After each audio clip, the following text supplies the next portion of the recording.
Hello everyone. हमने एक series start करी थी जिसमें हमने पहले परसेंटेज का टॉपिक किया है, लेटर सीरीज का किया है। इस वीडियो में हम रेशो के पीवाईक्यूज को करेंगे। यहाँ से आपको पता लग जाएगा कि कैसे क्वेश्चंस आते हैं, कैसे उनको सॉल्व किया जा सकता है बहुत इजी मेथड के साथ। तो बिना टाइम वेस्ट किए स्टार्ट करते हैं फर्स्ट क्वेश्चन से। That is saying the monthly income of Peter and Paul in the ratio 4:3। 4:3 में इनकम है एंड एक्सपेंसिस रेशो में है 3:2 में। अगर दोनों सेव करते हैं 6,000 रुपये मंथ के एंड में, then there monthly income will be. जब हमारे को रेशो में, ये बेसिक चीज हमने छोटी क्लासेस में भी पढ़ी है कि जब रेशो में होता है तो उसके साथ हम वेरिएबल यूज करते हैं, ठीक है। तो फर्स्ट स्टेटमेंट से हमारे 4x और 3x बने, राइट। आप वर्ड्स को ध्यान से सुनिएगा और जो मैंने लिखा है यहाँ पे क्वेश्चन को सॉल्यूशन किया उसको ध्यान से सुनिएगा, बिकॉज हर क्वेश्चन में ऐसी ही चीजें, बिकॉज क्वेश्चन की लैंग्वेज बदल सकती है पर तरीका हर एक क्वेश्चन को सॉल्व करने का जर्नली सेम ही रहता है, ठीक है। और ये रेशियो का, परसेंटेज का, ये सारी चीजें मैचिंग है, ठीक है। एक बार कंसेप्ट क्लियर हो गया तो ये क्वेश्चंस इजीली आप सॉल्व कर पाओगे सारे। सेकंड में हमारे एक्सपेंसेस, देखो सिंपल सी बात है, इनकम में से एक्सपेंसेस आप माइनस करोगे तो आपकी सेविंग्स आएंगी, ठीक है। तो इनकम वालों इनकम, क्योंकि एक रेशियो इनकम की है और एक रेशियो एक्सपेंसेस की है, तो जो इनकम की रेशियो थी उसमें हमने एक्स यूज कर लिया और एक्सपेंसेस वाली में हमने वाई को यूज कर लिया as a variable. So Peter की इनकम सेविंग्स कैसे निकलेंगी, जब हम 4x में से 3y को माइनस कर देंगे, ठीक है। तो हमारी स्टेटमेंट 1 बनी, जिससे कि इज इक्वल टू हमने 6,000 किया क्योंकि सेविंग्स यही थी। सेकंड, 3x में से जब आप 2y माइनस करोगे तो आपकी स्टेटमेंट सेकंड बनेगी, that is equal to 6,000, because दोनों की सेविंग सेम है। तो अब इस दो इक्वेशन बनने के बाद सिंपल है, बहुत सब सोल्व कर सकते हैं इसे, है ना। बट अब यहाँ पे कोई एक वेरिएबल इक्वल कर लो, मैंने y को इक्वल करके दिखाया, यहाँ पे दोनों को हमने सॉल्व किया तो x की वैल्यू हमारे पास 6,000 आ गई। तो हमें इनकम की चीज पूछी थी, दैट्स वाई हमने x वाले को ही रखा, वरना अगर हमसे एक्सपेंसेस पूछा होता तो हम x को इक्वल करके उसे काट देते, ठीक है, ताकि हमें एक्स्ट्रा सॉल्यूशन ना करना पड़े। सो यहाँ से x की वैल्यू आ गई तो हमारी इनकम आ गई पीटर की भी, and the second name is Paul, उसकी भी आ गई, ठीक है। मैंने यहाँ पे एक्स वाई यूज कर दिया, but it is Peter and Paul, right. Clear है। सो जो स्टेटमेंट में गिवन है उसको लिखते जाओ, आपको अपना आंसर और मतलब ये तरीका सॉल्व करने का मिलता जाएगा, ठीक है। Next question, the total emoluments of 2 person are the same, दोनों की सेम है, but one get allowances to the extent of 65% of this basic pay, other get to the extent of 80%। एक को अलाउंस मिलता है 65% बेसिक पे का, second person को मिलता है 80%। The ratio of the basic pay of the former to the basic pay of the latter, means दोनों की बेसिक पे का हमें रेशियो फाइंड आउट करना है। अब यहाँ पे देखो बोल रहा है कि जो टोटल उनको मतलब कि एमोलमेंट्स मिलते हैं, तो टोटल उनकी इनकम बनती है बेसिक को मिला के और अलाउंसेस को मिला के, वो दोनों की सेम है, क्वेश्चन में गिवन है, तो दोनों को उसको इक्वेट करो जो हमारे को गिवन है, ठीक है। तो हमने मान लिया कि फर्स्ट पर्सन की इनकम x है बेसिक पे, तो उसका 65% करोगे आप तो वो क्या हो जाएगा, उसका अलाउंसेस। तो basic pay plus allowances is equal to, second person की हमारी बेसिक पे y है अगर, तो उसका 80% अलाउंसेस, दोनों बराबर हुए, ठीक है। अब हमें सिर्फ x और y का रेशियो निकालना है, that is the simple the thing is, ठीक है। तो यहाँ पे आपने इस चीज को सॉल्व किया। अब आप इस चीज को, इक्वेशन को सॉल्व करोगे तो एलसीएम लेके, ठीक है, तो भी आपका यही बनेगा। इस तरह से भी आप जा सकते हो। सेकंड थिंग आप ये कर सकते हो कि अगर x फर्स्ट पर्सन की बेसिक इनकम x है, ठीक है, तो हाँ बोले 65% अलाउंसेस है, तो टोटल क्या बन गया, 100 हमारी बेसिक होती है, 65% हमारे अलाउंसेस होते हैं, तो ये बन गया 165 टोटल, ठीक है। तो x का 165% एंड ऐसे ही y का 180%।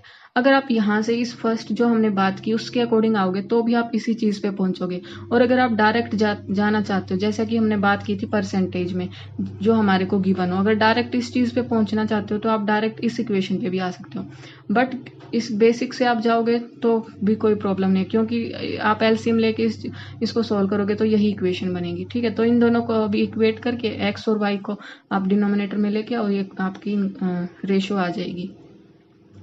Okay, next question is, if there is a policy that 1/3 of a population of a community has migrated every year, 1/3 migrate कर जाती है एक प्लेस से दूसरे पे, ठीक है, तो लेफ्ट ओवर बतानी है पॉपुलेशन आफ्टर 6th ईयर, 6 साल के बाद कितनी पॉपुलेशन बचेगी, ना तो उसमें क्योंकि ग्रोथ हो रही है उस पीरियड के ड्यूरिंग में, उस पीरियड के दौरान कोई ग्रोथ भी नहीं हुई है, ठीक है। तो अब मान लीजिए स्टार्टिंग में हमारी 1 थी, उसके बाद 1/3 माइग्रेट कर गई, तो कितनी बची 2/3, ठीक है। तो 1 का कितना बचा 2/3, नेक्स्ट ईयर इसका कितना बचेगा 2/3, उससे नेक्स्ट ईयर इस कंप्लीट का क्या बचेगा 2/3, फिर ये कंप्लीट का 2/3। इस तरह से आपको 6 बार लिखना है क्योंकि हमें 6th ईयर के बाद पूछा है, ठीक है। और आपको इस सब को सॉल्व करोगे तो 6th ईयर के बाद हमारी ये बच जाएगी, that is option number D, ठीक है। बिल्कुल सिंपल एक लाइन में सॉल्यूशन। नेक्स्ट क्वेश्चन देखो, P works thrice as fast as Q, तो P is equal to 3Q, P 3 गुना ज़्यादा करता है Q से, whereas P and Q together can work 4 times, P और Q टुगेदर साथ में 4 गुना करते हैं काम एज फास्ट एज R, तो P plus Q is equal to 4R। जो पढ़ते जाओ इक्वेशन उसकी इक्वेशन साथ में लिखते जाओ। If P Q R together work on A job, in what ratio should they share the earnings, P Q R work कर रहे हैं तो उनकी रेशियो बतानी है हमारे को कि किस रेशियो में। तो यहाँ से जितना काम करेंगे उतनी पेमेंट अर्निंग्स मिलती हैं, तो उस चीज़ की रेशो निकाल लो आप। तो अब देखो यहाँ से P is equal to 3Q, ठीक है। R को भी अगर हम Q में कर लें तो P की वैल्यू अगर यहाँ पे 3Q हमने पुट करी फर्स्ट इक्वेशन से, तो यहाँ क्या बना 3Q plus Q is equal to 4R, it means 4R के बराबर हुए ये, ठीक है। तो ये इसको यहाँ पे मैंने 4R नहीं लिखा उतारा, यहाँ पे बस इस इक्वेशन इस राइट लेफ्ट साइड को सॉल्व कर रहे हैं। 3Q प्लस Q बना हमारा 4Q, तो 4Q is equal to 4R, तो that means Q is equal to R। अब हमारी तीनों P Q और R सभी Q की फॉर्म में हमने ले आए, तो P की जगह पे हमने रखा 3Q, Q ही है और R की वैल्यू भी Q के बराबर है, दैट मीन्स 3:1 रेशियो हमारे पास आ गई, ऑप्शन नंबर ए, राइट।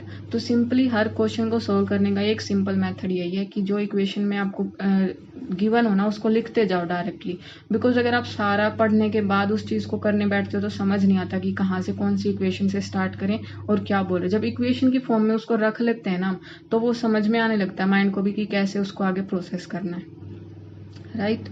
अगला क्वेश्चन, ओके ये क्वेश्चन सेम है, मंथली इनकम की रेशियो गिवन है एंड एक्सपेंसेस की रेशियो गिवन है, हर कोई मतलब कि दोनों सेव करते हैं 6000 महीने का, बस वहाँ पे रेशियो निकालनी थी, उसमें एक स्टेप आगे आपको बढ़ना है, total monthly income as rupees निकालनी है, हमें दोनों को ऐड करना है, ठीक है। तो इसको आप क्वेश्चन को सॉल्व कीजिएगा, सेम है ये फर्स्ट वाला क्वेश्चन जैसा हमने किया था।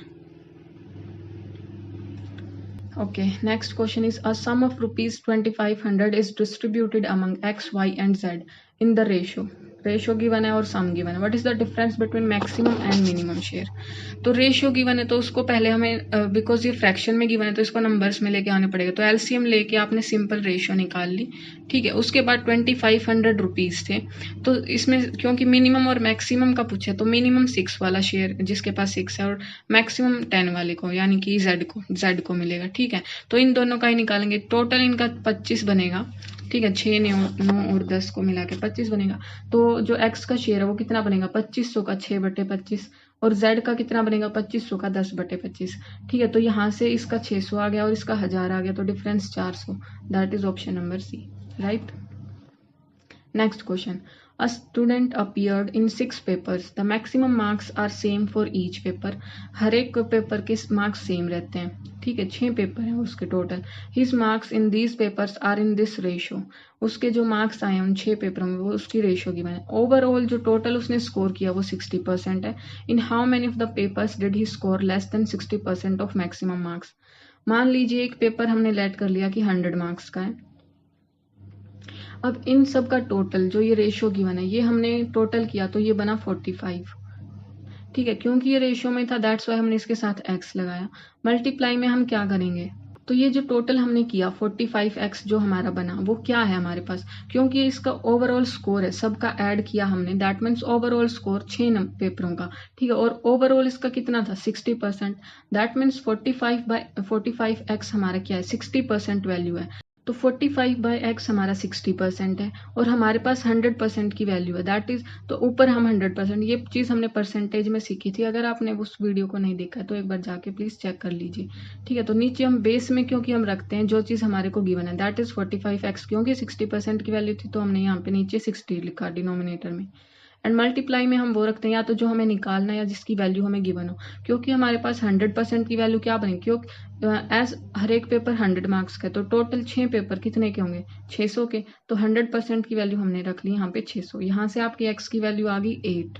ठीक है, आप 8 को इन सबसे मल्टीप्लाई, क्योंकि x के साथ मल्टीप्लाई करोगे आप तो 5 8 जा 40, इस तरह से हमने सबकी यहाँ पे निकाल ली। तो पहले x y और मतलब कि पहले 3 पेपर जो कि रेशियो में गिवन थे उनके लेस देन 60 हैं।